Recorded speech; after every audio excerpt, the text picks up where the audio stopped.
Жүрөк үшүн алган кырсыктан 3 адам каза болду. Бишкек-Ош унаа жолундагы жол кырсыктан 3 адам каза болду. Маалыматка ылайык, жол кырсык 17-сентябрда саат 9:20 чамасында болгон.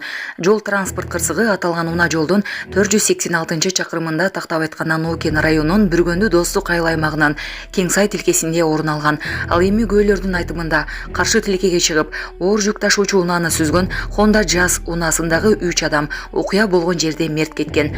Ош облусунун Кара Суу районунун 1991-жылы туулган тургуну өзүнө тиешелүү Honda унаасын Бишкек багыты боюнча айдап бара жатып, каршы тилкеге чыгып, Ош багытын көздөй келе жаткан Mercedes-Benz унаасын сүзгөн. Аны Сузак районунун Барпы айыл аймагынын Комсомол айылынын 1988-жылы туулган тургуну башкарып келе жаткан.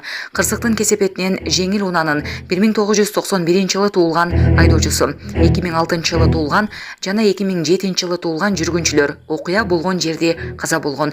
Ушул тапта тергөө иштери жүрүп жатат деп айтылат маалыматта. Булак Сокол медиа. Садыр Жапаровдун иниси камактан бошотулду. 1-май райондук соту 24-августта УКМКдын тергөө башкармалыгынын тергөөчүсүнүн өтүнүчүн канааттандырып, Улан Жапаровдун баш коргоо чарасын өзгөртүү чечимин кабыл алган. Жаранга карата мурда колдонулган баш коргоо чарасы 19-сентябрга чейин үй камагына алмаштырылып, камактан бошотулду дейшет соттон.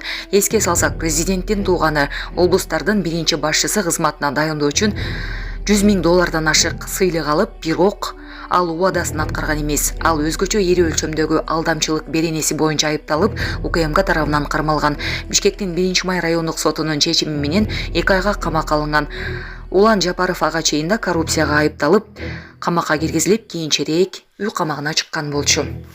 Урматтуу Москва шаарындагы мекендештер, эгерде сизди тиш оорусу тынчсыздандырып жатса, анда сизге Умбем клиникасын сунуштайбыз. Стоматология заманбап техникалык каражаттар жана материалдар менен камсыздалган. Жогорку даражадагы адистер өз ишинин сапатына кепилдик беришет. Хирургиялык стоматология, тиштерди кооздоп калыбына келтирүү, кандай гана оор абалдагы тиш болбосун, оорутпай алып салабыз. Жулабыз. Тиштерди кесипкөй чеберчиликте, гигиеналык тазалоодон өткөрөбүз. Брекет системабыз да бар. Имплантация жасайбыз. Протездөө, металлокерамика, цирконий жана башка түрлөрдү колдонуу менен сиз каалаган сапатта тиштериңиздерди оңдоп түзөп, салып жана тазалап беребиз. Биздин дарек Москва шаары, ВДНХ метросу, Кондратюка көчөсү 2, байланыш номеру +7 925 103 22 55.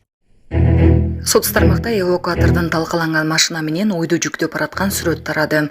Кечээ соц тармакта эвакуатордон талкаланган машина менен уйду жүктөп бараткан сүрөтү тараган.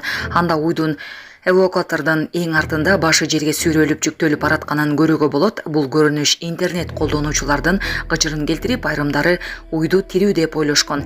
Жол кыймылынын коопсуздугун көзөмөлдөө башкармалыгы окуянын чоо жайын айтты. Ага ылайык болжол менен саат 10:00 Бишкектин четиндеги Кой Таш айылында Kia үлгүсүндөгү автоунаа жолго чыга калган уйду өлтүрө сүзгөн. Малды өзүнчө жүктөп кеткенге машина болбогондуктан экөө тең. Машина да уйда эвакуатор менен алып кетишкен. Kia айып короого токтотулса, өлгөн мал ээсин табыш үчүн айыл өкмөткө өткөрүлгөн. Түп ашууда кар жаап, туман болуп жатырда Бишкек-Ош унаа жолундагы Түп ашуу ашуусунда кар жаап жатат. Эртең менен ашууда кар жаап баштаган. Ал эми туннелдин төштүк жагындагы кире беришинде коюу туман байкалууда. Кар Ош тарапка бара жаткан аймакта жаады. Кыргызгидрометтин маалыматы боюнча 17-сентябрда күндүз Чүй Талас, Ош, Чалават, Ысык-Көл, Нарын облустарынын көпчүлүк аймактарында, Баткен облусунун айрым райондорунда жаан жаайт.